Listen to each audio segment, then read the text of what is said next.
Well met. This has been Brode, and you're watching Born to be Cosmo. Oh, snap.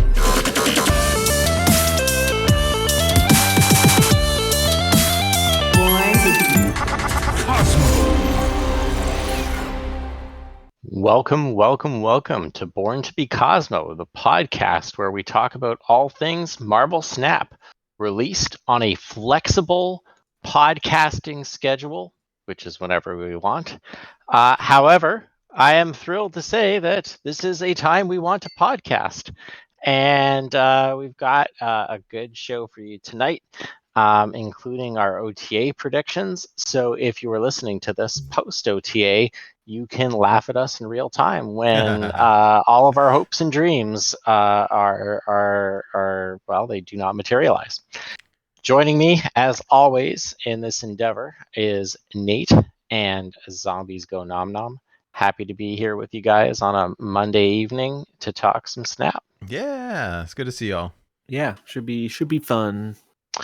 Well, let's just dive right in because we have a lot to talk about, as we always do. I'll say this about Snap.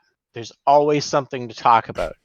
You know, we made a joke that we were going to make a Born to be Snorlax podcast because we're all playing Pokemon Pocket, but like there's nothing to talk about. There's always something to talk about with Snap. Anyways, so we're going to divide tonight's conversation up. State of the game, state of the economy, state of the community, time permitting. State of the Union. State of the Union. Oh, wait, I have a sound clip that perfectly describes all of it. Hold on. It is A crap, mega crap. Sorry. I love J.K. Simmons. He's great. He's a treasure. So you know we have we're on the kind of the cusp of a shakeup of sorts with respect to the metagame. So things have been pretty stable. We had Galacta release with the new season. That will be a week tomorrow. Galacta is a very strong card and has made its mark on the metagame. But tomorrow we're going to have probably the strongest card released of the month with Doom 2099. Next week. Oh, it's not. It's next week, not tomorrow. Yeah, it's a week from tomorrow's tomorrow. Penny. Oh, tomorrow's Penny. I got them mixed up. All right, guys. So you have 1 week left of quality Snap before things get taken to the wood chipper. Although, perhaps not, because there's an OTA this Thursday. Hopefully, I'm not getting that date wrong. Yeah, OTA this Thursday, patch tomorrow. Tomorrow. Well, though we're not expecting any balance changes in the patch tomorrow, it could always happen in the form of a rework. I mean, let's go in order then. Let's talk Galacta, let's talk OTA, and then let's talk 2099. So Galacta came out. I bought the season pass because the battle pass variant is a Rian Gonzalez original. The one we have up on the screen is the Marvel Rivals variant of Galacta, and that's the theme of this month, kind of a crossover between Marvel Rivals, which is kind of like the third-person team-based shooter that's been compared to Overwatch, featuring Marvel characters, and Marvel Snap.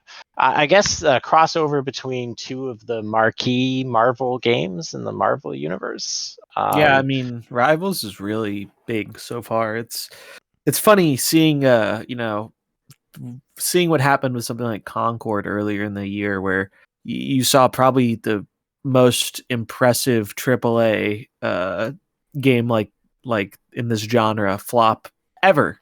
Like remarkable how impressive that flop was.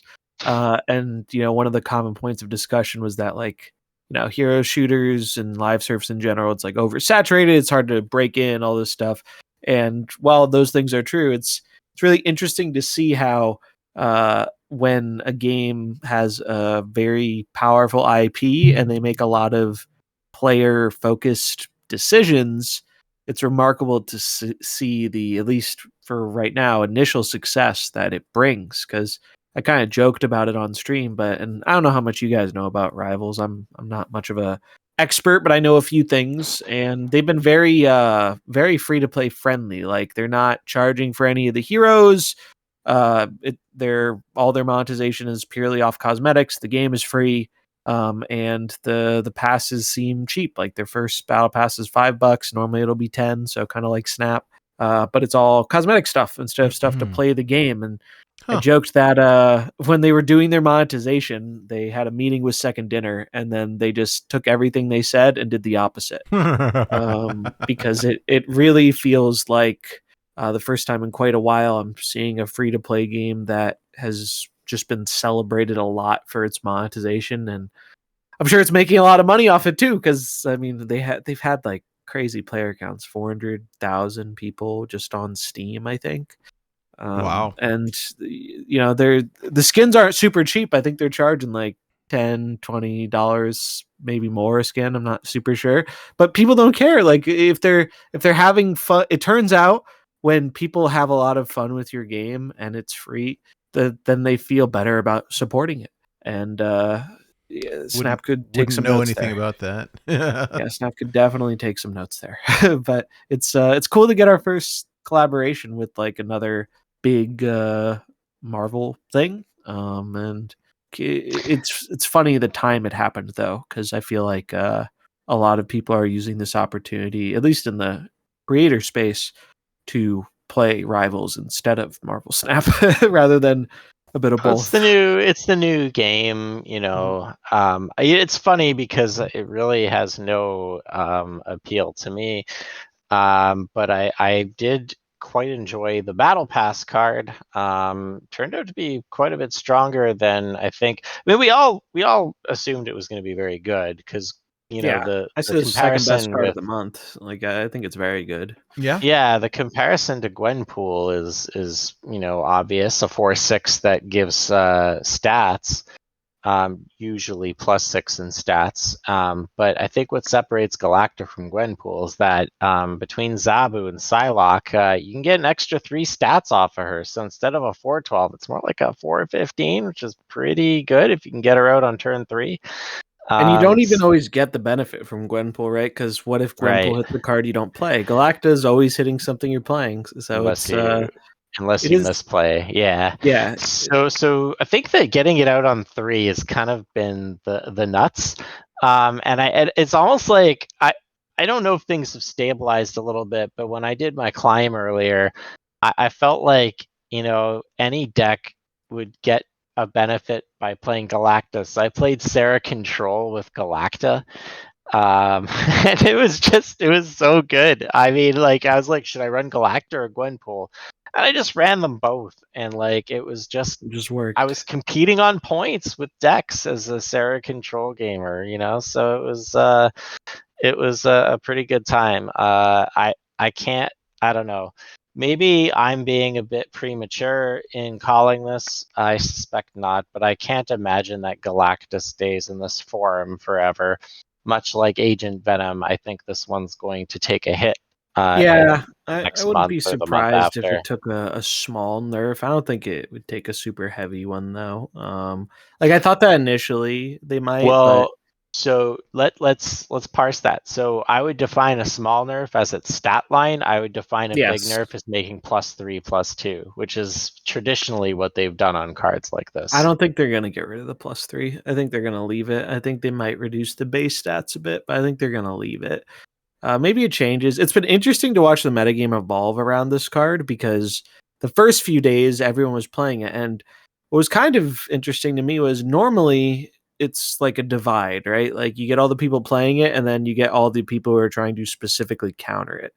And this time it felt unique in that I didn't see many of the people trying to counter it the first few days. Everyone was just playing it. And I think this really speaks to big numbers do not have to be boring. They're only boring if you make them boring. And like compare this card to Surtur, right? Both of these cards are stat sticks. They just reward you for having synergy with them and make bigger number, right? Surtur had one main deck and it had a few fringe homes and like maybe a Wiccan pile or a Thanos deck or something. But the main place it was played was the Tens deck. And I don't know about you guys, but I got pretty bored of that pretty quickly. And I think that was a pretty similar consensus from a lot of people. Nothing wrong, there's nothing wrong with enjoying that type of deck. If you do, more power to you. But the options for Surtur were much more limited in terms of like the deck building, and I didn't really see many people experimenting with it much after the first week or two. Mhm. And Galacta feels like the polar opposite of that, where obviously this card is very good in something like Silver Surfer, where you have Brood and Shaw and stuff. But there are so many more ways you can kind of build around this effect and justify its inclusion just by having that like Zabu, Psylocke, Galacta package and running some other good 4-drops. There's so much more room for this card to be brewed with and played in a bunch of different decks that don't play all the same as each other. And I think that's the kind of card you want to have as a season pass rather than something that's very linear and doesn't give you a lot of options, because it made the release significantly more fun for me than the last 2 season pass cards have been. Agent Venom had a little bit more flexibility, but part of Agent Venom's problem was he didn't do a whole ton I guess he did kind of make a new deck, but it was really just kind of like, what are the best cards I can put in this deck that don't shrink due to Agent Venom's effect, is kind of what it felt like it turned into. Like, oh, it works very well in Terra Control because they don't get any negative benefits. It works well with all these like Iron Man and Mystique and stuff. But the Galacta actually makes you, I think, want to build around it in a bit more of an interesting way. It's interesting. I'm kind of just looking at the data right now. None of the top decks are running Galactus, so there you go. Huh. Maybe my now it's started to shift to counter it a bit. The first few days it was all people playing her, but it's having an interesting effect on the metagame. And unfortunately, I think it's going to push us in a direction some people don't like, because I think the result of basically what Galacta does is she gives a power boost to these mid-range decks like Surfer, like these Kitty Pride piles. Like, I wish there was a better term for these kind of decks, because mid-range is such a broad term in a game like Snap, but like there's more. Those are the kind of decks that I've seen it being used a lot in. Some Wiccan decks too, but now people are answering it, and they're realizing the answer to beat up on these mid-range strategies is to play Arsham or to go over them with a combo deck. So that could be Mr. Negative, that could be Hela, that could be Living Tribunal. Like, the mid-range decks have kind of a cap on their power, and so if you can play something that just makes a bigger number, you will beat them quite a lot. And that's kind of the way things seem to be trending. Is everyone was playing Galacta, so now people are playing stuff that beats up on it, and I imagine the cycle will continue to where people will shift off of Galacta a bit and start playing stuff that tries to beat up on those more combo oriented or Arsham decks a bit more. And I think we'll cycle a bit through that, but that could all change with the whatever patches we get, as well as the release of some of the upcoming cards. You know what I saw a lot of on my climb, and at first I was annoyed, and then I wasn't surprised. Gore, just like Gore's negative very good. and decks He's Gore new. good. He's kind of like not as crazy as old Blob, but like he fills a similar role where it's like you can put it in a bunch of decks, and he's just kind of the biggest 6-drop. And Gore's a huge part of what I think makes Hela playable. Again, I think Gore is a huge part of why Hela, because Hela disappeared after Hellcow got deleted. Like, it was very bad. And now you kind of have to play Corvus. Like, both my version and the Dinesh, who hit number 1, his version, they're both Corvus versions, which Hela hasn't run Corvus in a long time. A lot of people don't like the random chance of discarding Hela, but I think if you want to succeed with a deck like that, you have to run Corvus nowadays. Corvus, just the extra discard plus the ramp, is very, very helpful for that archetype. And you just have to accept that sometimes you're going to discard Hela and lose. And although I will say his deck, Dinesh's deck, does have a way of getting it back with like Ghost Rider or reprogging it with Odin and stuff. So there is an out if you do discard her, but those kind of decks seem to be on the rise right now. And so I'm curious to see where we go from here. We should probably save it till we talk about the OTA, but I have genuinely no idea what their thoughts or feelings are on the metagame or what they want to change. It's like, I feel like most of the time we talk about upcoming patches, there's like a clear thing that is like, okay, this is maybe a bit too strong, like Agent Venom or Surtur or whatever. But it's like, I don't know other than like, asking them to nerf Arsham a million times. Like, I don't know what else to expect from this patch.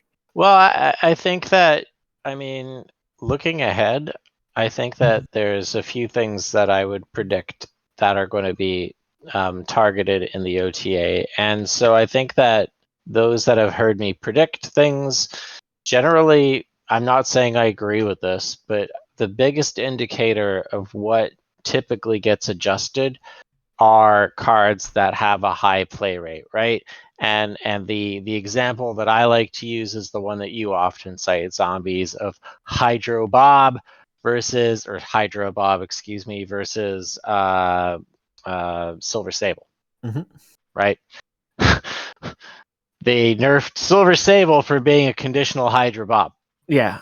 Because one had a very high play rate and one did not, although we did check earlier and it's starting to tick up dramatically. It's Bob at the top season, of the ladder. baby. He's on the rise. Well, he was always high on the top of ladder. What was interesting to me was seeing it rise up on the general population side. Because like Bob has been prevalent in high ladder for, I don't know, the last 2 or 3 months, maybe longer.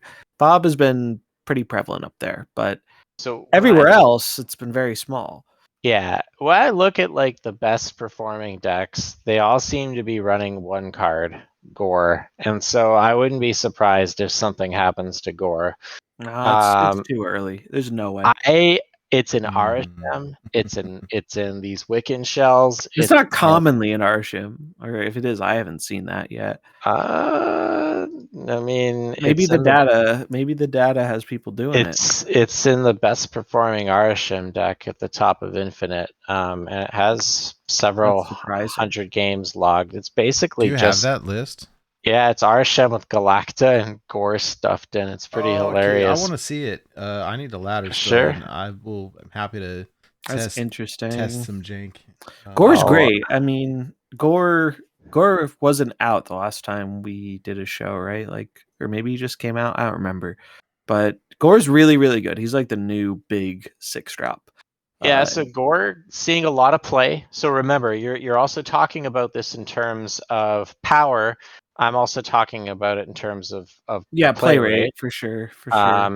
Arasham still seeing a lot of play across all levels of the ladder. Not as much as it was middle of last month, but still hovering around that 10% mark, anywhere between 7 to 10%. Of course, Thanos runs Arasham also quite often, although not always. I think it's actually worse to run Arasham and Thanos, but it's hilarious that it works. It's still very popular. I'm pretty sure it's more popular, the Thanos version, than traditional, but I could be wrong. It's definitely not popular. since the reset a week ago. So maybe Galacta had people switching it up. Yeah, they cut Blob. Gore is the new Blob. That's crazy. Oh yeah, you're right. They cut Blob. Well, that's kind of what I was wondering, is how they fit it, because of course they're not going to cut Eliath or Mockingbird, and like they just cut Blob for it. That's pretty funny. I mean, it's kind of big like Blob. I guess it's more vulnerable to ongoing hate, but like for another week at least, it's relatively light. I don't know. I find this deck to see how that does. I mean, I guess running Shadow King and Galacta seems bad, but I guess like it's kind of like you choose a direction and go with it. Like, I mean, if you have Galacta and like a bunch of stuff to play off of it, then I guess it could still work. It's just also you're going to see your Galacta and Shadow King less on average in the same games, right? Well, yeah, but you know how it works, And right? Shadow King's good Shadow against King, their Galactas too. So right? I and of guess course Cassandra. So you can't Shadow yeah. King Gore. No, you Guess that's can't. one of So those. that's an upside for him. That's interesting. I didn't know this was doing so well. I mean, I knew Arsham was doing well. I didn't know people were playing Gore in it, but it makes Yeah, it's sense. pretty I think it's too common. new to nerf Gore though, because he was the final card of the last season. So typically, Yeah. my understanding is they lock these OTAs in about a week in advance or so. There Okay. might be a little bit of flexibility on that, but I don't think they will have. I'm not sure they'll have had enough Gore data to where. I'm just looking for the card, that outlier that they can nerf instead of Arishem, so you'll mauled. I That- see. with this, right? Because I mean, Arishem has a really high play rate and is in thresholds that have traditionally have seen other cards nerfed that were far less polarizing, if you ask me. So I mean, maybe we'll see an Arishem nerf, but what do they do? Are they gonna go big and just make it all random, or are they gonna go home and just add 2 more random cards to the deck and call it a day and say oh, it makes it weaker against Cassandra, and that's a valid. Yeah, I don't know. I feel like if they change the card again, they're not going to take the add more cards approach, because I think if that was their plan, they would have done it by now. I'm pretty sure. I think they would have just done it a bit ago, because it's been popular for a bit. And I think Arsham, I mean, my personal hatred of it aside, it's a weird card to try and tune, and I think the biggest feel bad about it, right, is it's the tech cards. I think it really is the tech cards that make people hate Arsham, right? Because mathematically you tell yourself, well, statistically they are not as likely to find their Shadow King and their Shang-Chi, so the smart move is to not play around it. And then you get punished for not doing that, and you feel like a dummy. Let me give you some hope, zombies. So I think Arishem might be amongst one of the most polarizing cards in the game, because I'm noticing a phenomenon with Arishem I have not witnessed since Galactus. People are changing their names to hate on Arishem. There was Arishem equals no brain. I saw one that I laughed at, which was Arishem equals P2W, and I'm like, no, that's exactly what it's not. It's actually the opposite. I mean, I hate it, and I've played a lot of it, and I'm a hypocrite. Well, hey, if you have Gore in it, it's pay to win, right? I guess. If you're yeah. Gore Galacta, you get the season pass. So yeah, that's funny. A lot of anti-Arishem names. So couple that with the play rate, I think we'll see something. So I'm gonna lock in my prediction. There's gonna be something done to Arishem or Arishem adjacent, and since Arishem has so much variance, or it's really the tech package that they're not gonna hit, I think that they're gonna be cornered into doing something to Arishem. It's just, are they gonna make Arishem a 7/5, or are they actually gonna do something with the deck, right? So Arishem starts in your hand. A bold move. Oh, no! So many people have suggested that. It's such a dumb suggestion, in my opinion. It would make the deck worse. I mean, yeah, it would make it worse for sure. It's not a dumb suggestion in that it wouldn't do anything. It's that people, I think, make that suggestion because that's what they did to Thanos when Thanos was running over everything. But it very much ignores the context of Thanos started in your hand because they changed all the stones to revolve around him, so you needed Thanos to be in the hand. Whereas Arishem, you don't even want to play it 99% of the time. So I don't think they do something like that. So I think the other reason why I don't think they're gonna make the deck all random is because if they do that, then I mean, what are they gonna do? Revert Loki? I mean, or are they just gonna leave Loki dead? So you can have 2 dead cards, Loki and Arishem. I know that's what you want. R.I.P. Bozo. I know that's what you want, but I really. Well, the funny thing is, I don't even think it would make Arishem dead. I think it would just make it a not very competitive card. Oh no, it would be dead. I'm sorry, but okay, so everyone who says oh, I like to play Arishem because I like the random element, they're the people that claim they never cook with butter, and then when you see them when they're cooking, they're throwing knobs of butter into the pan. They're playing Arishem because it wins. They're playing RSM because, and this The is why I energy play wins. RSM. Yeah. Well, it's not even that. I've played a lot of RSM, and there was one reason why I continued to play it. I have information that you don't, and so it makes the game a lot less stressful for me and a lot more stressful for you. Yes. And it turns that it's like I'm playing with a handicap and you're not. And that's very powerful.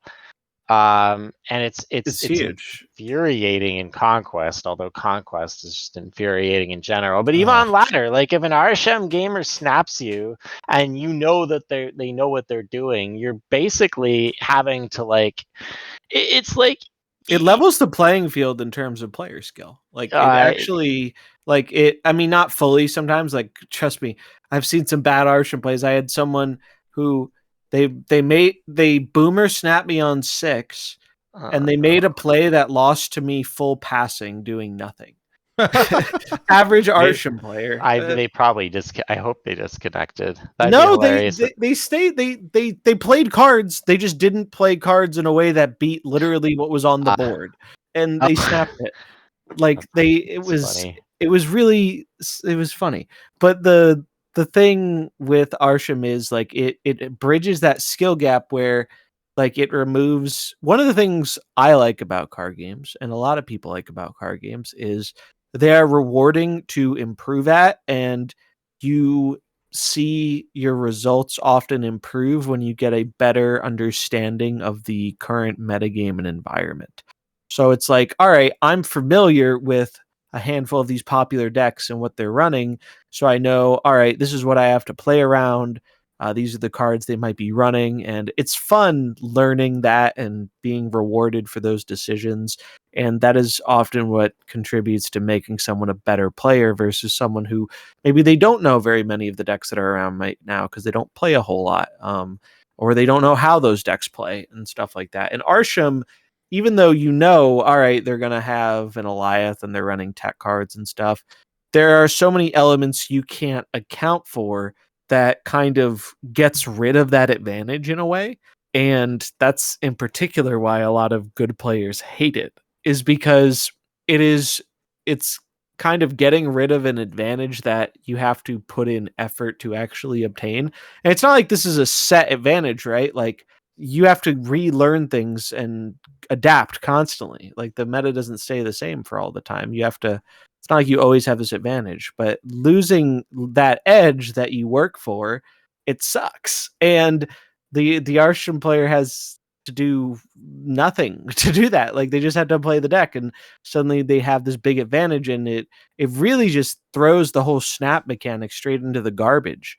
Like, because it's just such a one-sided information advantage. And like I was saying earlier, people get put in positions where, you know, the correct play is to force them to have it, and then when they do have it, you get big mad because what are the odds they had the card in their oversized deck, or they'll have the randomly generated answer, or a randomly generated card you couldn't reasonably play around. When I play against Arsham, what makes me so mad, some people have the incorrect assumption that it's like you're just mad because they beat you. It's like I'm mad when I win because it robbed me of playing an interesting game of Marble Snap. Like I learn nothing. I learn absolutely nothing about the game or the metagame or my deck. I learn nothing when I play versus Arsham, and it's so worthless. I just never want to see it ever again, which is why I think the truly amicable solution would be to just give them their own game mode. Let Arsham be Tavern Brawl. Let it be open all the time. And if you just want to jam some casual Arsham games, you can do it. But they're never going to do that. They will. No. There's no world. So the next best thing to me is either completely randomizing the deck, or at least give them less of their own cards. But I think it's just complete random. I think really put it to the test. So many Arsham enjoyers say they like solving the complex puzzle of Arsham. Well, let's make that puzzle a little bit more jigsaw-y. Like when you aren't leaning on, you know, your 5 tech cards and the best 6 drops. It's like, and I think suddenly people might realize, maybe it wasn't the randomness that I like after all. No, they like knowing they like having information that their opponent can't play around. Like when I get two Shang-Chi's Yeah. or like You get the not advantage for free. Like that's I think that's what's so infuriating. Like when someone is better at the game because they've like learned the meta or adapted to it or played a bunch of it and learned, that's something you have to work for. Arsham gives you that advantage without any of the work. And it's like it's an arguably better advantage too. It's just and you get extra energy too. It's not even just the randomness. Like they're playing ahead of curve too. And it's like, yeah. well, and for anyone who comes, it's like, oh, but the downside, I have all these random cards in my deck. Like Marvel Snap is not a game with pack filler. Like you can't be like, oh, there really aren't that many bad cards in Snap when you have an extra energy the whole game. Like there are so many more good ones than bad ones, and the bad ones turn into more like mid ones when you're getting them out of turn ahead of curve. It's genuinely like the only defense of this card that I think ever holds up is that it's a lifeline for newer returning players, and that's true. But I don't think the game should suffer more in terms of gameplay because they're bad at managing their card acquisition and economy. You better be careful. You're talking about the economy. I don't know if the game can support any changes to the economy. It's hanging on by a thread. Well, I'll then call all this like all a- the more reason for a golden RSM to thread. die. It's controversial though. Like I think you hit the nail on the head, Blue, saying there hasn't been a level of hate for a card like this since Galactus. Like Eliath. maybe Thanos during its like peak. Eliath, Eliath, yeah, original Eliath for sure. But like it's definitely on the high end of that spectrum. It But was enlightening RSM, reading the Discord thread about it and stuff, which by yeah. the way, they eventually deleted. I Oh don't know really? why. Oh my god, It got goodness. deleted. It got Thanos snapped. I don't know the context or what happened, but it's very funny to me. They created a specific place for all the Arsham feedback, and in like a week or whatever, it was gone. And I don't know why or how or what happened there, but there was a whole lot of feedback. Most of it I found to be a lot of people disliking the card, but there were definitely a lot of people defending it in there too. So it just feels like that kind of card where it's very there are very few people who have like a middle of the road stance on it. It's like you either love it or you hate it. There's very little in between. But the thing that makes me think they might not do the random thing is that doesn't help their economy very much, right? If Arsham is literally one card in a box like High Evo, people don't have to buy Blob or Mockingbird or Gore or Eliath or Loki or Galacta. Like it suddenly becomes a one card deck, and I mean if I'm a bean counter, I'm not liking that proposition. Well, I think that really the only thing we're going to be really looking out for this OTA is what are they going to do to RSM, which I think like is a pretty good endorsement for the state of the meta beyond that. Although, we'll see. So I was mistaken. I thought it was going to release this week. It's going to be releasing a week from tomorrow. Doom 2099, I think, will really change the way the game looks in the immediate aftermath of it, because this card seems very well. I think a lot of people are going to buy it like they did RSM or High Evo. It The feels very one card of the pushed. month that everyone's Yeah. telling you to go buy, and Mm-hmm. it's one of those things where it's like the mirrors are going to be annoying. Like mirrors are annoying in general. The mirrors here, I think, are going to be even more annoying because the person who gets Doom is going to crush the person who does not by quite a bit. And also, what this is doing, it's like I feel conflicted because on one hand, I like the idea of 2099 where he's breathing new life into a previously power crept card. Doctor Doom used to be a mainstay. He was one of the best 6-drops in the game. He was played for so long, and he eventually fell off for a variety of reasons. The game got, a higher power level. A bunch of the lockdown stuff got nerfed. There are a lot of reasons Doom fell out of favor, right? And this card seeks to bring him back by buffing him with a new card and having this synergy. I think concepts like that are great. We don't have that much information about it, but it seems like they're going to be doing that in February with the new Captain America season, where they're going to have like Sam Wilson being the new Captain America, and he's going to have the shield, and the shield might buff up both your captains or something. I don't remember the specifics, but I like the idea of this, of breathing new life into old cards without having to change the old cards. This one just seems really, really strong. And more than the strength, the thing that I think concerns me is this card is going to encourage people to play things that traditionally people don't like when they're popular, which is Clog. This Clog has already started to come back a little bit. This card is going to 100% like reinvigorate people playing Clog decks, because Clog has been out of the meta for a while. A lot of the Clog cards got nerfed, but Doom takes up a lot of space on the board, and I think Clog is going to be how people go about countering it, because like just slamming an Enchantress or something isn't really super effective at dealing with Doom 2099. I guess we should probably read what the card does, right? For those who are listening. Yeah. Let me pull it up here. So, Doom 2099, Marvel Snap. After each turn, he's a 4/2. After each turn, add a Doombot 2099 to a random location if you played exactly one card.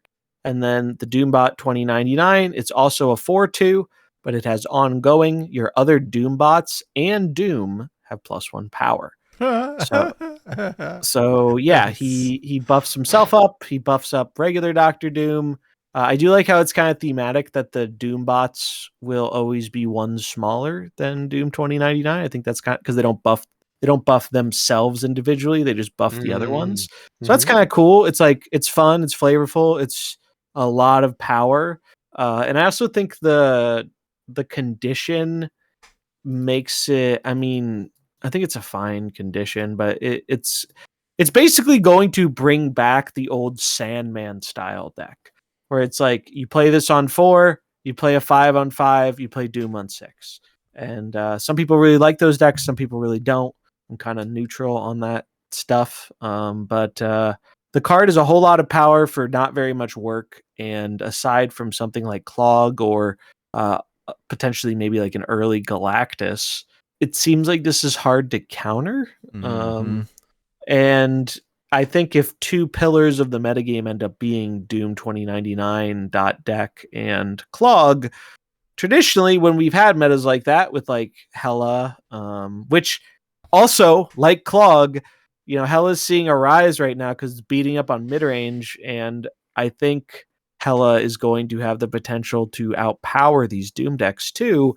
So if this leads in a rise of Clog and Hela and Doom, like I think we're going to go from a metagame that I think for the most part is pretty widely enjoyed right now. I mean, I'd go so far as to say the meta since the last OTA, I think has been the best meta all year, like by a decent margin. Like I think it's been very good in terms of deck variety and things that can compete and whatnot. Even with the Arsham cringe aside, like there are a lot of different things you can play.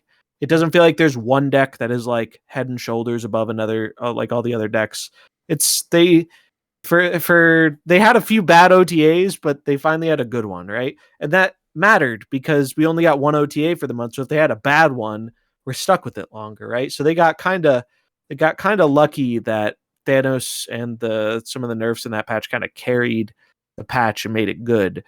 I'm a little concerned that we're not going to see the same thing this time around because the patch is happening before Doom comes out. So even if Doom ends up being problematic, like it's not being dealt with until sometime in the new year at the earliest. I just think it's going to make people play decks that traditionally are disliked when they're popular.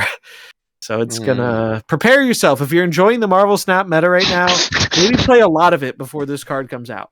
Is all I'm saying. Because I have concerns about what this is gonna do to the metagame, and I think I mean, maybe if you're a Clog enjoyer or a Hella enjoyer, or you just want to jam a bunch of the Doom deck, maybe you'll have some fun.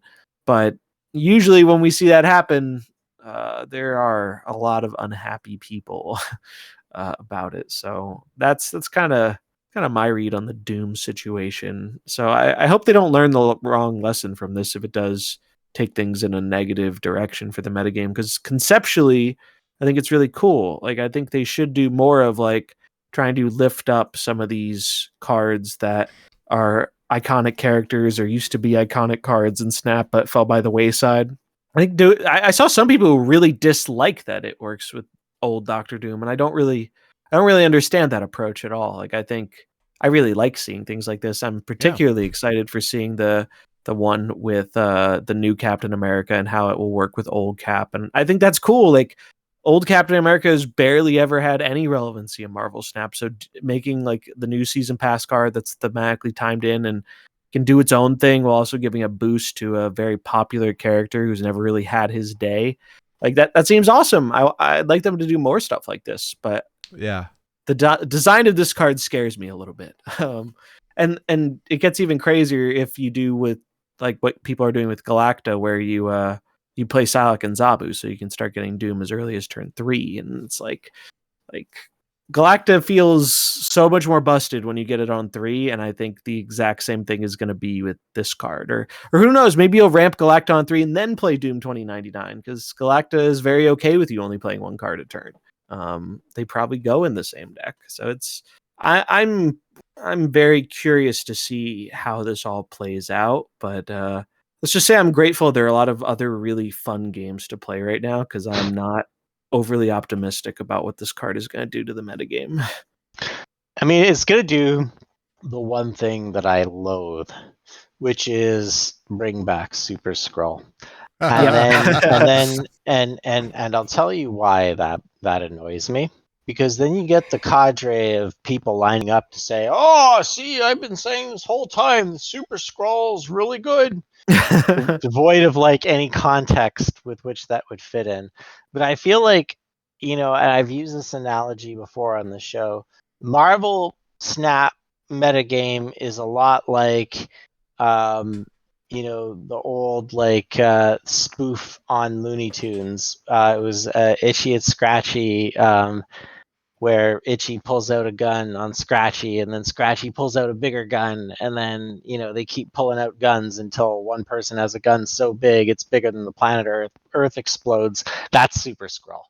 And like the tit for tat, like it's like, oh, I'm gonna play Mobius. Oh, I'm gonna play Rogue to rogue your Mobius. Oh, I'm gonna play Rogue to rogue the Rogue. It's like. And Super Skrull is like, well, I'm just gonna slam Super Skrull, and that's like the big trump. Except like it's such a bad card that if Super Skrull is allowing you to like win games and gain cubes, I mean, sure, do it. But that is an indictment of the metagame, and I think that like the problem is that with Super Skrull. But like Super Skrull on its own is not going to be Doom. You have to have Doom and Super Skrull. So it's that super like, recursive kind of like ridiculousness that I don't look forward to. Maybe they'll buff Enchantress back to 4/6 and we can just start slamming Enchantresses. But even that I'm not sure would like, because like that nukes a lane, but there's still 3 lanes that one has to contend with. So, yeah. Super Skrull. It'll be interesting. It'll be interesting for sure. I mean, I kind of hope I'm wrong, to be honest. Like, I hope it comes out and it's like a decent card, but it doesn't have a crazy impact on the game. But I just have a hard time believing that to be the case. And it doesn't help. This is worth mentioning. It doesn't help that the spotlights are like all bad for this month. Like we were talking about before the show, I had a viewer in chat today who just came back to the game relatively recently. They came back last month for Fenris Wolf, and they've been playing a bit again. And so I asked them, "Hey, how are the spotlight weeks for you this month?" Because in the community, there's a lot of sentiment that the Spotlight weeks are really bad. Like, all these weeks are bad. The new cards, people are actually pretty excited about a bunch of the new cards, but the cards that are showing up with them in Spotlights, there's not a lot of excitement about the variants. And more importantly, there's not a lot of excitement about the cards because they've been cards that have shown up many times before in Spotlights, like X-23 and Death Strike this week. They're just cards that have reappeared many, many times, and it's frustrating because there are so many better cards that have not even made a reappearance, or maybe only made one reappearance, that they could be putting in here, but they aren't. And so I asked, like, hey, you've been away for a year. How are the Spotlights? And he was like, oh, they're terrible. they're not valued. And I'm like, who is the system for? That's who's you know the answer. You know the answer. That's the person who on paper should be the one benefiting from the Spotlight system. They took all this time off. They're missing more cards. They should benefit, and they're not. And it's because it's scheduled in a way to just give people absolute garbage. It's just so frustrating. And so because of that, people, I think, are being very selective on their resources this month. If you have tokens, great. You're probably going to use them. But if you don't, and most people don't, you're going to be using caches. And when the weeks are bad, you're going to use your caches on the best or most recommended card. And if you listen to anyone talking about Marvel Snap stuff, they're going to tell you Doom 2099 is the card to get. Safety did the math. 41 power. You get 41 power from just Doctor Doom 2099 on turn 4. Play a singular card on turn 5, which we're not even counting the power of that card in this equation. And then you play Doctor Doom on turn 6. That's 41 power with 2 cards. It's silly. It's I mean, what else is there to say about it? It's so much power for so little effort. And maybe you can Red Guardian snipe it, sure. That's possible. But it's not the easiest thing to Red Guardian snipe because the turn it comes down, unless you snipe it as it's like being revealed that turn, it's gonna play a Doombot, and that Doombot's gonna grow it to 3. And so if you have any other 3s or smaller things in the lane, like, oh well, like, you're not hitting that Doom. So yeah, there's just not. It seems like the things that will answer this card or the deck that it creates are also going to cause frustration, as they traditionally have. So it's a bold move to release this in a month where you only have one OTA and it's happening before the card even comes out.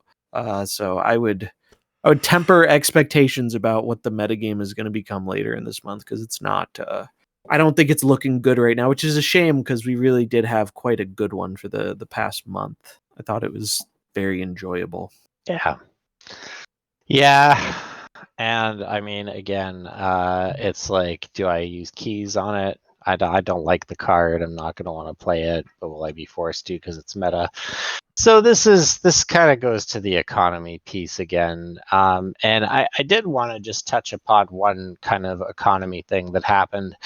So obviously we're on the heels of Deadpool's Diner that had finished up, and most people that grinded it did get the card.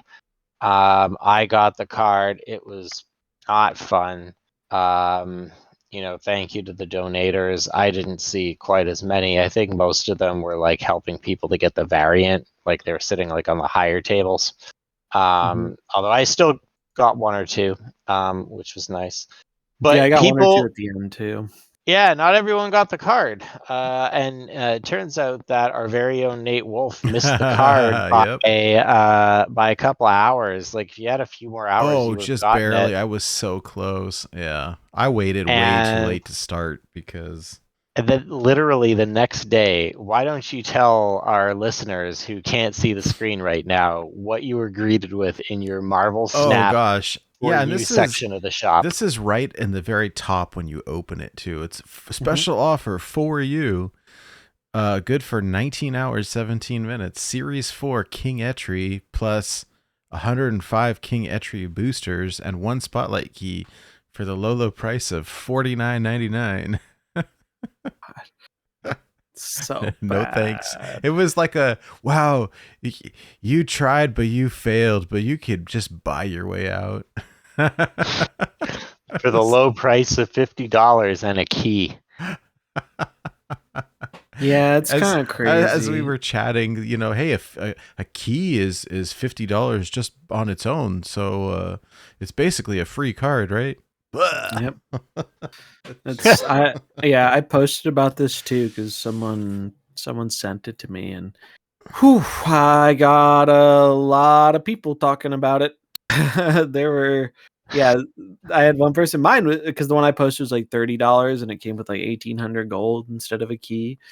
I had one person. Mine was $45 or $49. Someone sent me one that was $100. It was.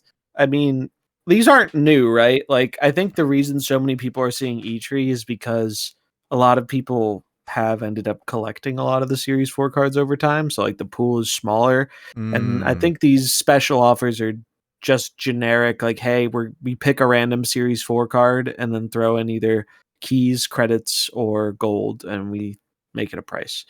So it's like, I don't think they were specifically trying to be like, hey, you missed out on this card, here you can buy it. But that's how it comes across. And if you're someone who struggled with the diner or didn't finish it or didn't have fun with it, it definitely feels like some salt in the wound of like, hey, yeah, you could have had this for free, but now you can have it for $50. It's not great, and especially when like the sentiment around Deadpool's Diner was already bad. Like it was so much worse this time around in terms of player sentiment, I'll wait which a is couple interesting to years for it see. to maybe in a couple years it'll drop to Series 3. Yeah, it'll drop in Series 3 by 2027, so you're good. You'll get it for free. Yeah, it's not even super about the card itself. Like I don't think so many people are feeling like, oh, I need to have this card. It's no Cassandra Nova, not by a No. long shot, but it's more the Yeah. principle, right? Like it's more it just feels kind of icky to see this. It doesn't feel good, and like we said in the beginning, it's crazy how when a game makes you feel good about playing it and engaging with it, how people feel more, like it's not a bad thing to open your wallet and support the company. And I think the opposite of that is true as well, where when you're feeling really not good about a game or a company or whatever, it feels easier to not spend your money and avoid things that you might otherwise buy because you don't really want to, you don't feel good about doing it. And I know that's definitely the boat I've fallen into as someone who used to spend quite a bit of money on the game because I liked the game and I didn't mind supporting it and whatnot. But now I'm kind of just trying to do the bare minimum because I don't want my support and dollars to be seen as an endorsement of, yeah, I think Marvel Snap's in a pretty good place right now, especially economically.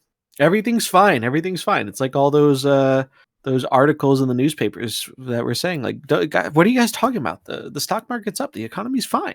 It's fine, guys. There's no That's what it feels like. recession. It's Yeah. a vibe session. Yeah, it's a vibe session. It's just vibes. It's not based in reality. That's what it feels like when, we see like the community's perception of the economy versus second dinners. It's like they're in the ivory tower and they're just like, no, actually everything is fine. I don't know what you guys are talking about. It's like it's just rough. It's rough, and things like this do not help. So it was kind of funny to see it. Yeah. But I mean, it's also one of those things. I think it's worth pointing out. People, I think, have reached a bit of a boiling point with the Snap economy.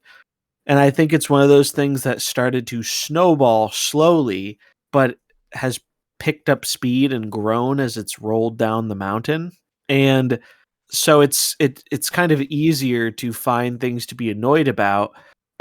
But it's all like it's all just like a flash in the pan. It's like people aren't actually mad about this King Etri offer or the silly doodles in the background of the diner. That is all, the anger from all that stuff is just people are already mad and you're just giving them ammo to be more mad.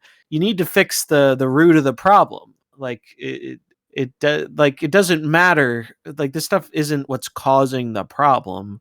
It's just like a symptom of it. And until you fix the problem, people are going to laser focus in on anything that slightly rubs them the wrong way. That, I mean, if you showed someone this like a year ago or something, I bet a lot of people would have brushed it off or would be saying, no, you're being too critical, blah, blah, blah, all these reasons. And it's like, they're reading the room poorly. Like, they keep answering some of these questions with like, hey, we hear you. We can't comment on anything at this time. I promise we'll tell you more when we can. And it's like, people are losing a lot of faith. And I think some people just want something to make them feel like they know something is coming that can help this issue. And Second Inner's just not giving it to them. And I think the only reason you would not do that in a time like this, where, I mean, at least on the content side, things are trending down quite a bit. Even on Twitch drops, which I talked about on stream, Twitch drops have been one of the very few ways we can get a read on the casual player base. Because if you don't know, Twitch drops are like every month, we get a huge influx of casual players who show up, they get their drops, they leave. And that's always shown to me that Snap has such a larger casual audience because it's so much bigger. Like when Twitch drops happen, Snap like 5x's usually. Like it goes from like, oh, maybe Snap has like 1,000 people or something to having 5,000 or 10,000. It's so much more people. And it's like, okay, that's the big casual audience for the game, right? But or at least some of it. But if you look at the numbers, the Twitch drops are declining too. And the levels at which they're declining seems to me that it's some of that casual player base that is no longer showing up.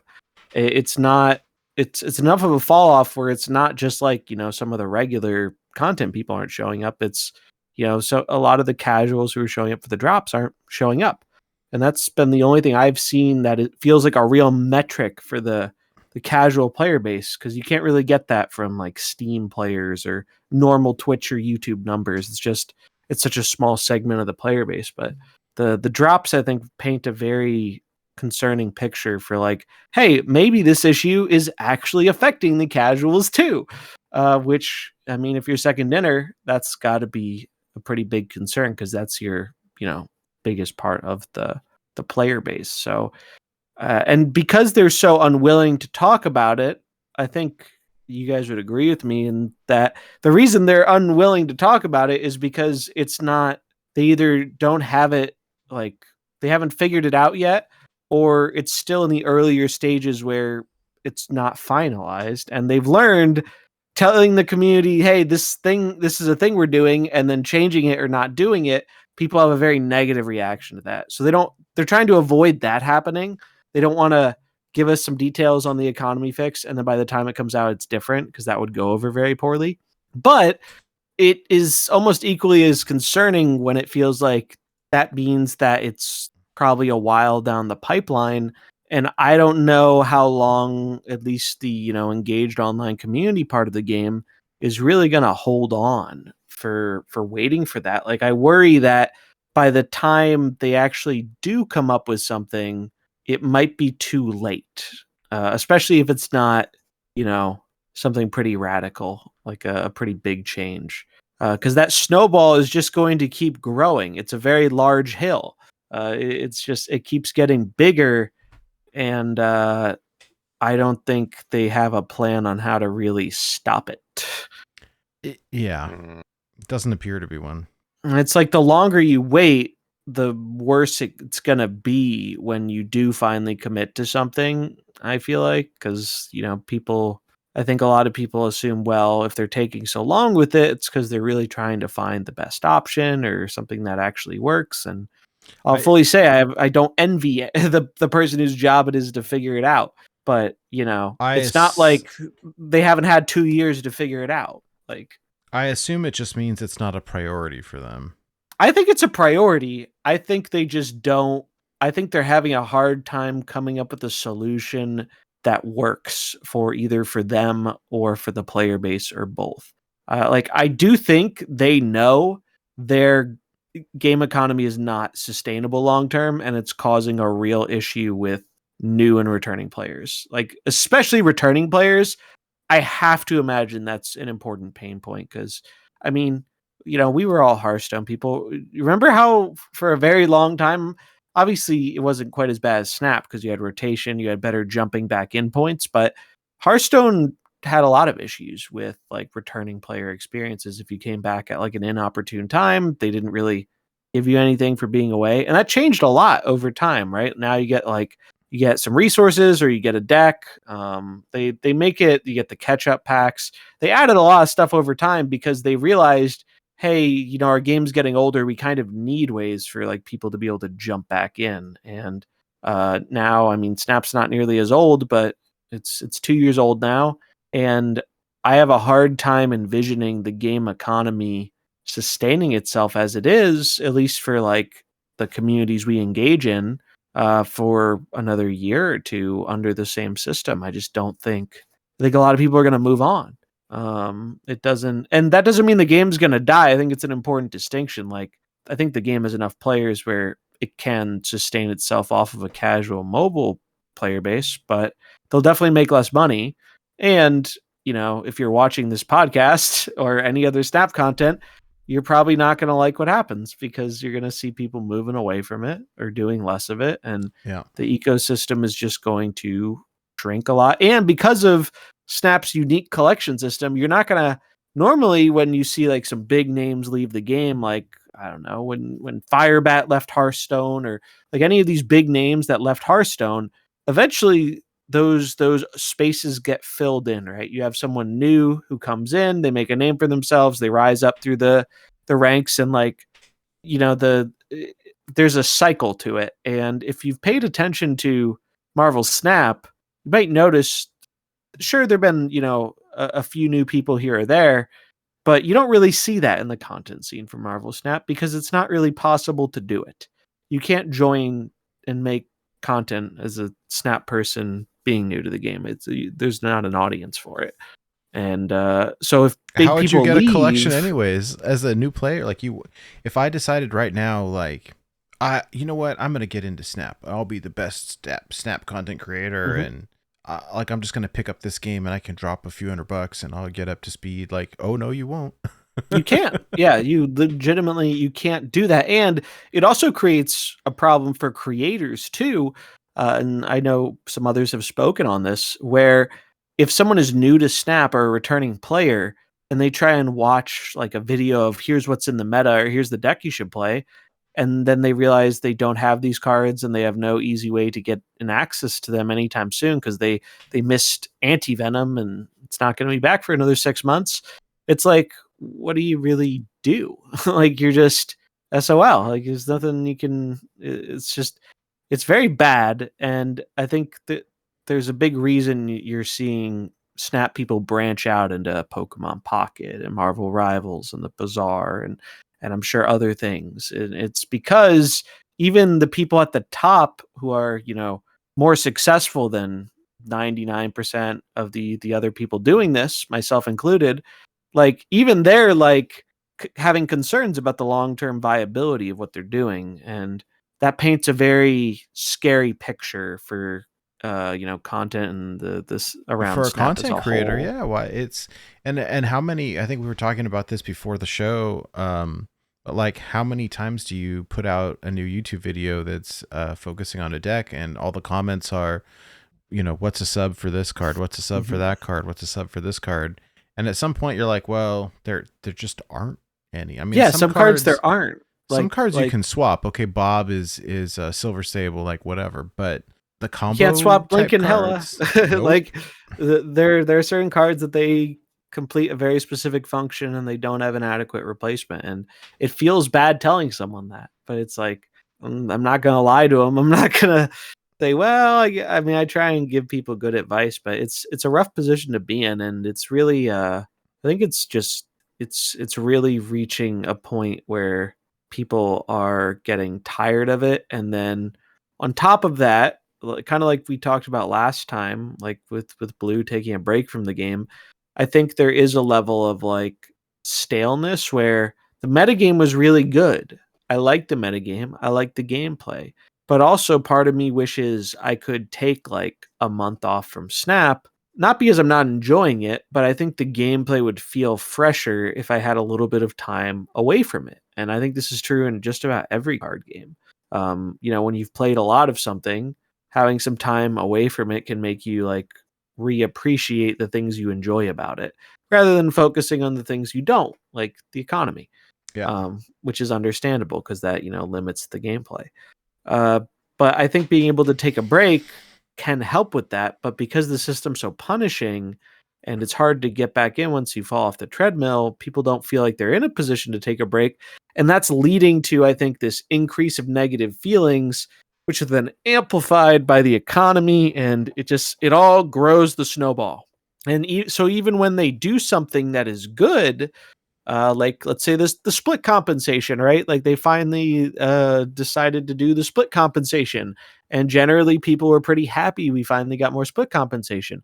I saw a comment, it's like, wow, I can't believe people are negative all this time. They gotta give Second Dinner some props for doing right by us with the split compensation. It's like, well, I'm not seeing anyone decry the split compensation.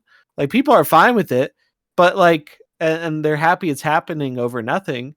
But it doesn't fix why people are angry to begin with. You're putting, you're patching up a little bit of a hole in a boat that is like halfway underwater. It's like it's not fixing the problem. It's too little, too late. Yeah. It's just it's one smaller part of a bigger thing. And until you fix that bigger thing, it doesn't matter how many nice little things they do, like cuz people are mad about one big thing. And until that is addressed in some way, it's going to continue. It's just kind of where we're at, and it's truly unfortunate because I think everyone who is angry is like they like the game and they want the game to succeed and thrive and be the best game it can be. That's where I think a lot of the anger comes from, is because we all see the potential. And it's just interesting seeing this happen now, because I feel like I went through this during the first year of Snap, where I saw the writing on the wall and I saw these problems becoming more prolific over time. And I tried to talk about it, and a lot of people didn't want to hear it back then. And now, a year later, all of a sudden, it's funny to see like the turnaround once you're past the honeymoon period, where suddenly people are realizing like, wait, maybe he had a point. Maybe these are real issues. Maybe the rose tinted glasses have finally fallen off. And it's been interesting to see that. Yeah. Well, I think that there was one last thing that we wanted to talk about, and perhaps we can be brief on this one because I don't think there's a whole lot to say. I think that when we think about how difficult it is to acquire cards and just the way the game works, a lot of people will decry Snap as not being a very competitive game. That said, there's still people who compete in the non-traditional sense, right? People grind for high ladder finishes. People want to get borders and conquest. People are still trying to achieve something, even if it's bragging rights. And to that end, a very common practice that you'll see sometimes in ranked games, card games specifically, although it has been known to happen in other genres like auto battlers, people will win trade. In other words, like if I queue into zombies on ladder, because we'll queue into each other a lot because we're in a very select MMR bracket, I'll concede to zombies, right? And so zombies will artificially raise their win rate to try and get rank 1. Well, I know that like this happened in Mercenaries in Hearthstone. This has happened in Wild Hearthstone. I'm sure it's happened in Runeterra. I recall something of the sort. And well, it happens in Marvel Snap. And apparently, it's not just 2 people who are win trading. There was a community of win traders, and Pulse Glazer did some sleuthing or reporting and kind of exposed some of this and started to get, I guess, for a lack of better description, harassed. And I think that perhaps severe harassment might be more appropriate. And I thought it would be interesting. I am curious to hear your thoughts on the subject of win trading, and then the win traders, once exposed, kind of mounting an offense campaign of harassment. I think that for me, I was surprised when I heard this. I'm not, I guess, as plugged in as some, but I think that I find it always disappointing when the community has to police the game. Yes. And I think that the fact that there hasn't been a lot of, or there hasn't been any communication from Second Dinner about the practice or the specific individuals who've been accused, I'll say, although I think that it goes beyond accusation, really speaks to the fact that if you weren't if you were on the fence about thinking about this game being a competitive game or not, it really isn't. And I think this kind of underscores it, that the lack of action being taken, or frankly, the lack of how few, like, I think most people who are listening to this may be familiar with the tale that I'm spinning, but also it might be the first time that you're hearing it. I only learned about this through some cryptic subtweeting, and I had to ask. Like the fact that more people aren't talking about this, and that, an example isn't being made out of individuals who are cheating, I think that this doesn't really surprise me. Like they're not going to ban a big spender because they're win trading on a ranked ladder that really doesn't matter. That the big prize for getting rank 1 is a imaginary participation trophy, because like nobody cares. Yeah. I mean, don't get me wrong, if you're doing content, maybe you'll see a little bit of boost in viewers or potential credibility, but even then, I mean, I think I can pretty confidently say, as someone who is in, this is all on EU, by the way, I guess it's worth specifying, everything I've heard about this has been about EU server drama. I don't think there's any of it happening on NA. I don't know about the other regions, but this has been an EU server thing. I can give like a very quick TLDR, because it's kind of interesting how it came to light. So there was a new person who took over and was on rank 1, or I think early on in the season. They've been holding it down, and their name was Luke Scarwalker or something. Nobody, I mean, Snap's weird because people change their names all the time, so you don't always know, is this like a new person? Did someone change their name? Whatever. And it was discovered that this person had been, it's fine, I don't even think win trading's actually the proper term. It's like, it's just donating. It's like, it's not even win trading. It's right. Yeah. It's one person's throwing. I don't know why like it's called that, but yeah, basically one person is throwing and one person to is artificially receiving. boost another person up, right? And so basically, I believe the person who outed that was Sizer. Sizer's another streamer. He's a good player. He's constantly, top 5, and he's been number 1 before. And he outed this kind of scandal. And what happened was, or maybe it could have even been Glazer who outed it. I'm not super in the details. Like I know the gist of what happened. It got outed, and I know Sizer was a part of the reason it got outed. He was the one who, I guess, set that in motion. And so in retaliation, that person, or friends, I think it was friends of that person, outed the fact that Sizer had actually participated in kind of the same thing. And so it was like, oh, you're trying to be all noble, but you cheated too. And it's like, and obviously, that sucks. I don't condone that. But what really gets me, and I just think this is kind of funny, is at least, like, I think there's value in trying to understand why a person does something, right? I've watched a ton of Carl Jobst, and he's done a great number of videos talking about cheating scandals in different speedrunning communities. And something I think a lot of people don't think about is a lot of people who end up getting caught cheating, it's not a person who can't do the thing they end up cheating to do. A lot of the time, it's someone who actually has the skills to do it. Not always, but a lot of the time. But they get in this kind of loop where it's like they feel like it's deserved or they have the ability, but they're tired of putting in the work. So they just want to take the shortcut to get there because they know they have the ability to do it because like they've done it before or something like that. So I think it's interesting to get inside the mind and the logic of that. And even though I'm not a fan of anyone doing it, at least I can understand why someone who is like, basing their streaming brand off of being a high rank, why they would feel that pressure and that incentive, even though it's still, not a good thing to do. And I don't support doing it.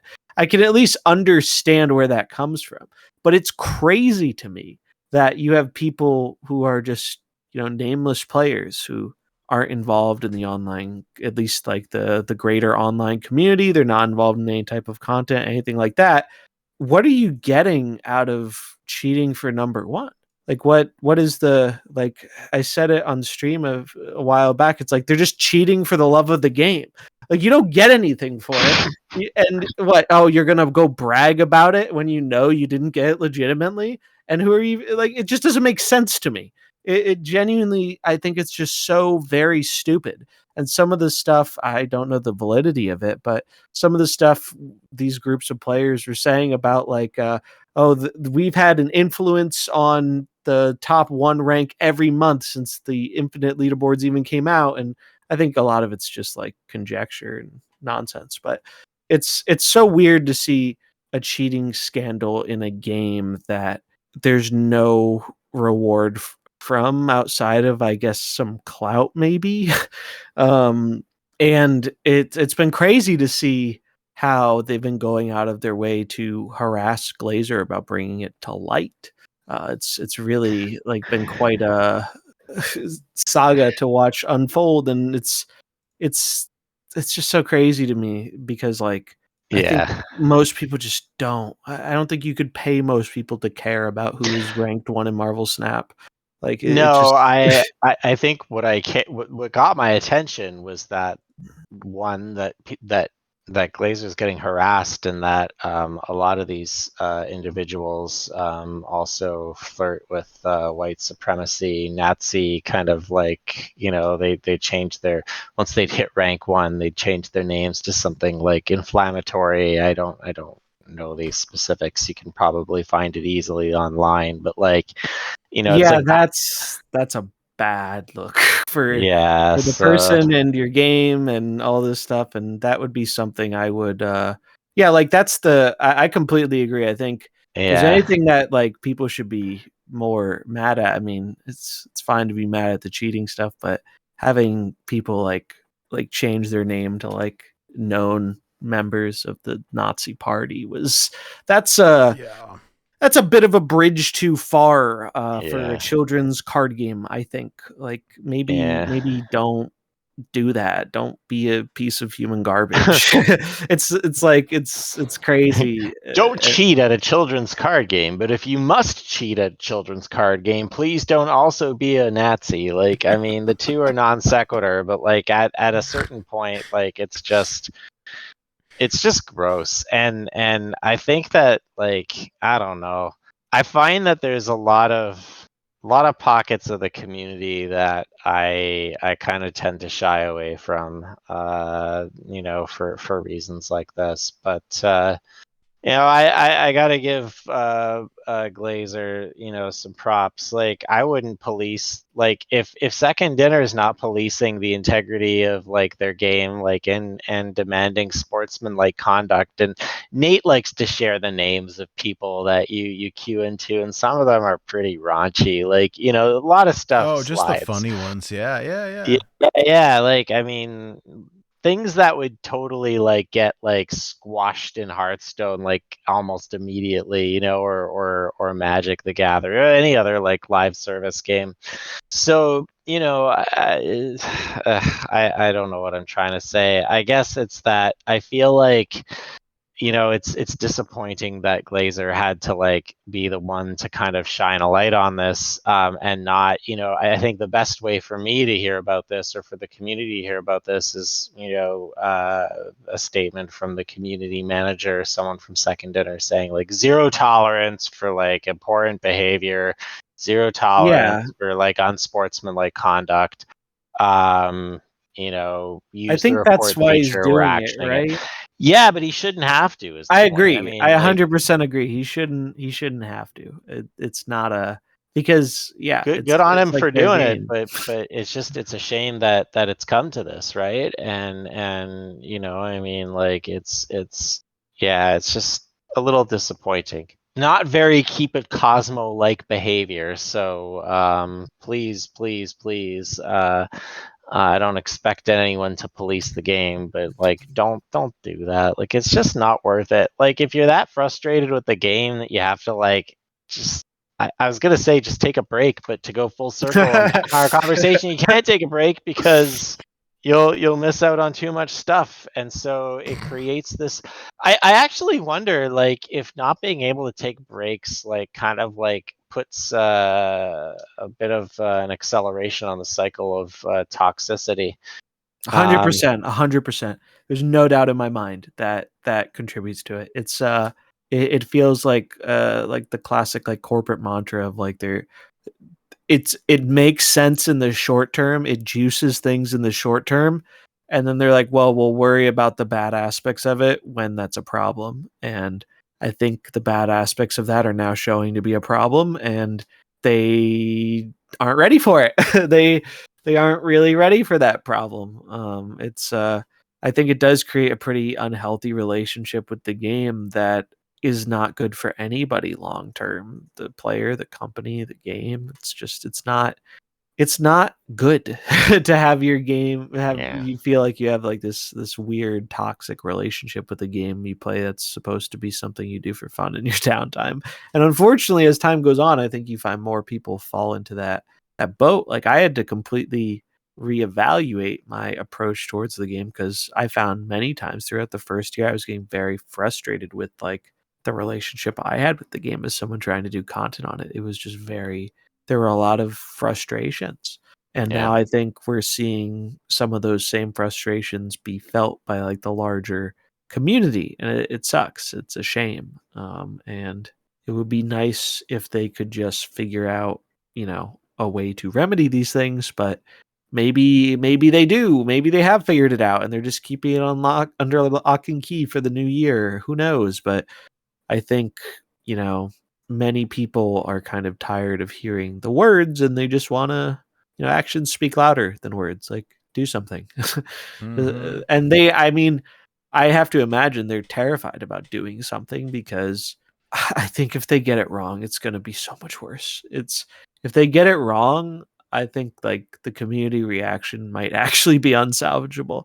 And the longer they take to actually do it, it puts more expectation on them getting it right. So it's concerning, but I really would hope that they address the the things going on. And like you said, like I mean I care about more for the just undefensible like behavior of some of the individuals than I care about, people win trading for a meaningless number in the children's card game. Like I would hope that is something they because it's just something that I can't imagine Marvel wants that associated with their brand, right? yeah. Racists, cheaters, and those that engage in inappropriate behavior or harassment, including sexual harassment. There should be zero tolerance for these people in these spaces, and unfortunately, um, we haven't seen these things be tolerated necessarily, but I feel like that's a technicality because it hasn't been outright condemned either. So Yeah, hopefully we'll see a change in stance on that. Maybe, if nothing else, Glazer's attempt to shine a light at some of the bad actors will hopefully shame some action into happening. But I will choose not to hold my breath because I guess I just don't want to be disappointed. But on a happier note, perhaps to end the show with, I think that a 2-month break coming back was painful, but man, did I enjoy playing the game a lot more after kind of giving myself some breathing room. Like I found myself like, oh yeah, I want to queue. It didn't feel like homework. So I think that's kind of the healthy relationship that needs to be fostered, and I guess maybe to your point, zombies, they need more time to figure it out, and hopefully they do, because I don't remember if you said this on your stream or if you said this during the show, but if they don't figure it out, then I don't think the game will be around for much longer than 3 to 4 more years. And that would be a shame because, And in the terms online of, community, I think, would go quite a bit before that too. well, and that's what we're seeing already, Yeah. to your The point stream numbers are before. already really low. Yeah. Yeah. People are And the just... number of people of Infinite are lower. Like we're Oh decaying yeah, slower. there's been and so little movement at High Infinite. It's crazy. Like, especially during, Diner Week, I guess, people are doing the diner and stuff, but I've noticed it the past like 2 or 3 months. Like before, if I didn't play very much Marvel Snap, like I would notice, I'm usually somewhere in the top 100. I think I'm like 30 right now or something. But I would notice, other people would be playing and they would get higher, so my rank would progressively fall a little bit. It falls so much slower now. People are just not playing at High Infinite, and I'm like, well, maybe that's just a High Infinite thing. But I saw a post from someone else who was like, hey, yeah, normally I enter in at like 10K or something, and this month I entered in at like 2 or 3K, and I haven't been falling very much. Whoa. And so I wonder if that is, that's still probably relatively high Infinite or in the grand scheme of things, because they're, at one point, I'm sure it's much less now, but at one point we had like 200,000 infinites at the end of a month. It's a massive number of players when maybe 5 to 10% of the player base gets infinite or something. Like it's a smaller portion, probably bigger than like Hearthstone or Magic, but like I think it is still a smaller segment of the population. So it's like, so a lot of people play this game, but it definitely feels like they're going down in terms of like numbers. The Chinese exclusive server that still has Yeah. Unnerved Loki will be our savior. That one's getting the boost in Unnerved Professor X. I'd actually be so curious to see like a Chinese meta report on what the game is like over there right Do now. enough people play the game to do that sort of thing? Do you know how popular it is over there? I have no idea, but I have to imagine it probably is doing pretty well. I mean, Marvel's a popular IP there because there's all that, like, that's why they filmed all like the last MCU stuff all on green screen, so it's easier to like post edit things out for the censors, right? Yep. So they don't do that not for nothing. So I imagine that it's a pretty lucrative market. So maybe we're not taking that into consideration, but still. They've got some exclusive variants. I remember we saw some posts about that, but I don't think, as far as I can tell, there's not a whole lot of information about it, other than the fact that like NetEase they're running it in China. But that's how it works for all the Western games that want to publish. Yeah. They all go through the secondary. Hearthstone did that too. They had to like rebuild their relationship. They had to get out of China for a while because they didn't have a company to do it. Man, for them. That is a subject of a deep dive if there ever was one. The impact of like Hearthstone's like exit and re-entry. Yeah, that was quite interesting. We'll have to toss that idea over to the Board to be Wild folks. That could be a show topic for them, right? I'm sure I know they've talked about it. This is a subject actually. Like if you're curious about it, Shmooky Daddy is like the He lore knows. master of the influx and exodus of Chinese players from North America. So yeah, you should check out. Slight plug there for our sister podcast, Born to Be Wild, the professional podcast of the two, and Nate's legacy. Yeah. But until then, please do not engage in hateful or behavior that is not with integrity. That is not keeping it Cosmo. And I guess shout out of the week to Glazer for putting himself on the line there to try and do the right thing. It's not easy to do, and Thankless work. Yeah, I wouldn't have done it. But people have a passion for this game, and they don't want to see it further descend. I guess that maybe gives me a little bit of hope. All right, so I think we'll call it there. If you guys have any final thoughts or One thing. items, I think this is a good one more positive thing to end on. Okay, just all right. just one more thing. One more thing. It's a good time to be a gamer. There might be a lot of bad things happening in Marvel Snap right now, but the good news is if you're looking for something else to do, there are a plethora of options. So I thought it'd be curious to hear from each of us what is like another game you've been enjoying recently. There's been, we talked about Rivals because of the Snap collab, but it's no secret that part of the reason Snap is feeling a little bit of the pain at least in the content space is that not only does it have all these issues, but like other alternatives, I'm using that lightly with quotations because they're not the same as Snap, but scratch a similar itch like Bazaar and Pokemon and stuff. These other games have come out that they're all competing for your attention, right? It might not be the exact same game or genre, but we as human beings all have a limited number of hours in the day, and there are only so many games you can play, and that's the hard thing to balance with live service, right? So I'd be curious to hear from you guys what's been taking some of your gaming time that you've been liking that isn't Marvel Snap. Do you want to start, Blue? Because I know we were talking about this before the show. Yeah, I've been playing Pokemon Trading Card Game Pocket. I really like the game. I like it's a cozy card game. It's not competitive at all. It doesn't try to be competitive like, a lot of people grumble at the PvE grinder events. But I don't know. It's just really low pressure, and I like Pokemon. So that's been really consuming some of my time. I've also been playing the Bloons Tower Defense 6 game now for many months. I think I have a few hundred hours on it. I just can't get enough of it. And Ninja Kiwi, the developer of Bloons Tower Defense, made a card game based on Bloons. It's like the crossover that no one asked for, like Bloons X, card game.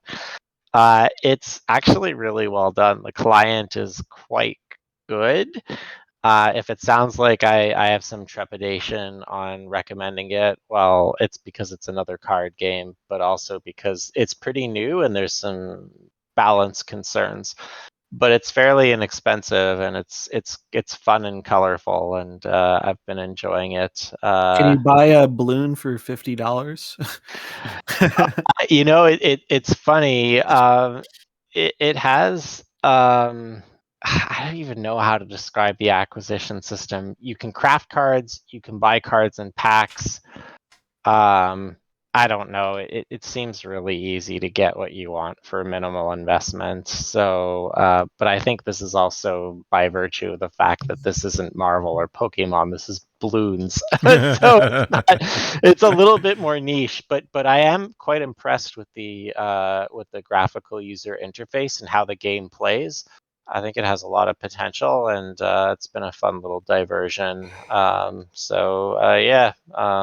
of the things that I've been doing. Oh yeah, and I also have the Bazaar, and I've just taken a little bit of break from it because the game's changing so fast because it's in beta. It's kind of hard to keep up with, but I really think it's an excellent game, and that's an easy recommend, and something It's I'd like to great. see get out of beta and be successful. Apparently, I don't know if this is 100% confirmed or not, but apparently it's going to be coming to mobile in January. Oh, cool. So it is going to come to mobile. However, I don't know if that. So originally they were supposed to do the global launch in January, but they're going to extend the Oh. beta because of. Yeah, that makes sense. So I don't know if they're going to. So it might take a little also- longer, but Yeah, but it is coming to mobile, and it will play very well on mobile because of the way that the game functions, asynchronous, not very APM heavy, very accessible friendly. And you could tell by looking at it that it was developed with mobile in mind, with like the big colorful pictures and the big numbers. So yeah, definitely, it is coming to mobile, and yeah, looking forward to that. Nice. yeah, should be fun. What about you, Nate? Oh man, I've been doing like non-card games. So I recently I replayed The Last of Us remastered on PS5, Classic. and it's a solid Nice. game, right? It's Great game. Great game. What I like to play more than anything, frankly, is a game with like a really solid story. Mhm. And because like my time is super limited, and so like and frankly, Snap has been a little bit stale, and so I play it more, I think, out of obligation. I mean, I enjoy it. The meta is pretty good right now, actually. You don't want to fall off the treadmill for when No, like you something can't. fun The grabs worst your part, attention, right? you could skip a season and you would see how like rejuvenating it is, but you can't. But you You just can't. can't do it. Yeah. Nah, and so I mean, we talked about it a little bit when you took that month off, and you were like, "Oh, you should try it. It's so good." But like, I'm afraid I'm not going to be able to catch back up, and so I always like. I mean, I hit infinite every month, but it's like the last week of the month always because I'm playing casually. I mean, I play on my lunch breaks at work, but I'm not playing. I play mostly on mobile now and kind of super casually. Yeah, I mean, you're not sitting down for like the long grind no, session. I mean I still enjoy it, but honestly I don't even use the computer very much these days because I don't know, like I'm playing on mobile and it's fun. You know, I mean I try to keep it pretty casual, but a lot of PlayStation stuff. So I played through The Last of Us 1, the remastered one, because I want to pick up The Last of Us 2 remastered and play that. And then my kid and I have been playing Dead Cells, and it's been phenomenal. And that's one, you know, where it's like, I'll just play for 5 more minutes. I'll just clear this level. Oh, I'll just fight this boss. And then all of a sudden I look over and it's like 1:30 in the morning and I got to work the next day. And it's like, oh, oops. Like that game has just been super addicting. It's really fun. I'm on 2BC now, 2 boss cells. So once you beat the game, like basically it notches up a difficulty level. And you play through it again. I guess to get the top ending, you have to beat it a bazillion times, and it's pretty difficult too. So I think 5 is the max. I wanna 5 say. BC is the max, yeah. But gosh, like I'm playing on 2 BC, and it's hard. It It's gets really hard. But It's very rewarding though, right? When you finally like Oh, win a gosh. run on it, it's so satisfying. Those type of games. it's been very fun. It's very well done. I've really been enjoying that quite a bit. Aside from that, yeah, like I'm kind of like out of things to play. I mean, I've got 8 million Steam games and games on GOG and stuff, but like nothing that's really demanding my Nothing's attention. calling to you right now. Yeah. Kind of on my to-do list for a long time, and I'll probably play it after Christmas when I've got some time off. NHL recommended Alan Wake 2. Oh, And I've heard so good things. I Yeah, I've I heard beat the very first good one things about forever that. ago, and I'll probably like. I don't really want to replay it, but I'll watch somebody play it on Watch a YouTube or 10-minute YouTube something. video. Yeah, or some recap. kind of Yeah. recap, yeah, just to get up to speed on it. But that looks fun. Yeah. So there's always stuff. We play a Yeah. little bit of Magic from time to time.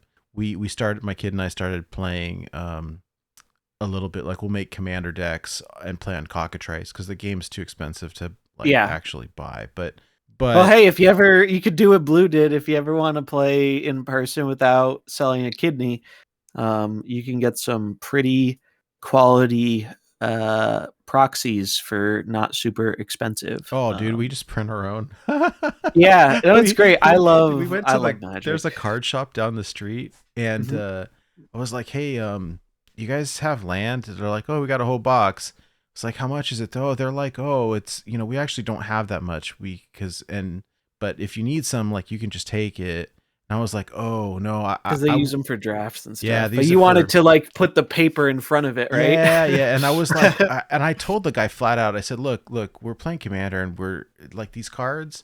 Like I'll buy singles from time to time if we want to do that, but like we're just printing proxies because we're trying to figure out decks to build. And so like I'm looking for like nickel cards, like tokens or commons or whatever. And he's like, oh, how many do you want? And I was like, well, like 200. He's like, here, and he just pushes over this giant stack of cards. And I was like, oh, how much are they? He's like, no, man, just take them.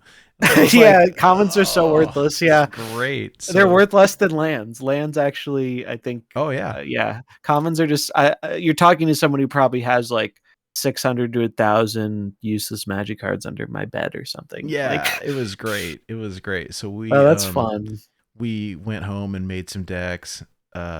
It's more fun to play like with physical cards, but we loaded some cards up into cockatrice and been doing that. Tabletop sim is another thing you could try out. It's actually really easy to set up, and it does a remarkable, like you can just look up like a Magic the Gathering Commander board, and it gives you a whole table, and it kind of feels like you're playing with the card a lot more than cockatrice. Can you load up the cards into it? Yeah, you can. Oh, sweet. It's you just build your deck on a deck building website, and it will import it into the game. This is how it's one of the ways I've played with friends who I'm not close to in proximity anymore. We've done some tabletop sim nights when we didn't want to deal with like webcam magic, and it works really well. Oh, cool. Like and tabletop sim can run on a potato. It's like it's very not resource intensive. So if you want something a little bit more stylish than cockatrice, it's really nice. It's actually we'll have to try it out sometime then. Fun. All right. Because I love Magic Commander stuff. I barely get to play anymore, but I got really into it for a number of years, and I still have probably like 10 different decks, and I wouldn't be surprised if like the value of my Magic cards eclipsed my present bank account. Like it's I got really into, I love Magic. I still do. I just don't get a chance to play it very much. Yeah, but that's cool to see you guys are trying that out. It's we bounce back and forth from game to game great. to game, and so I don't know. My kid's been playing Monster Hunter, whatever. Oh, Ice. What? Or no? Oh, the last one, right? Yeah, because the new expansion? one, the new one comes out in February.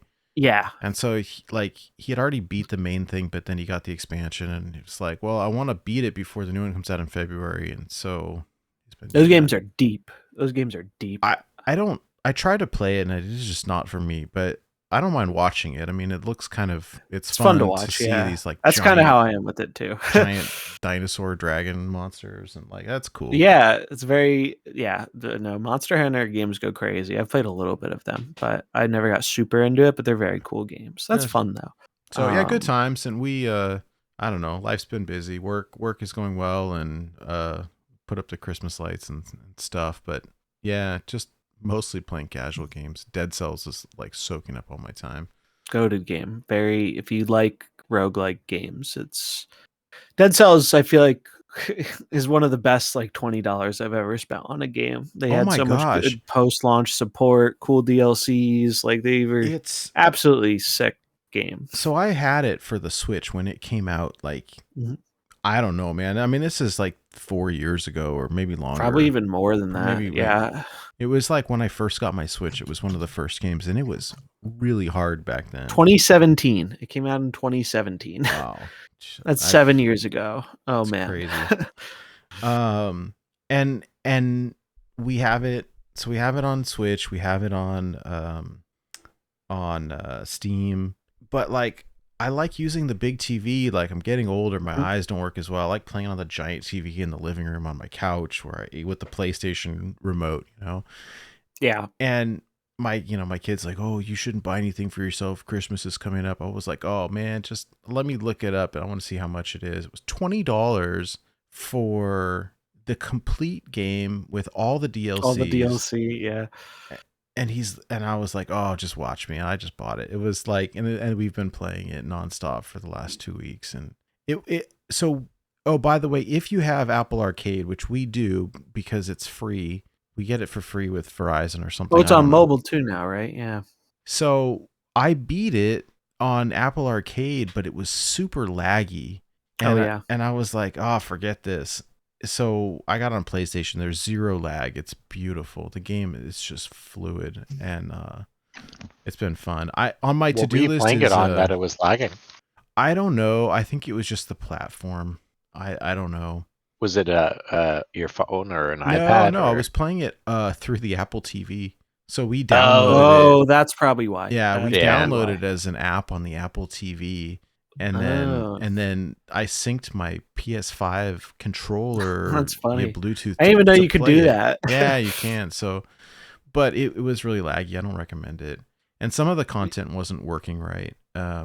Yeah, Apple Arcade seem like it's a great value offering, but I can imagine there's some struggles with some games. Yeah, the only reason we have it, we get it for free with our phone plan. My wife plays a couple Yeah. games on it, but we by and large don't.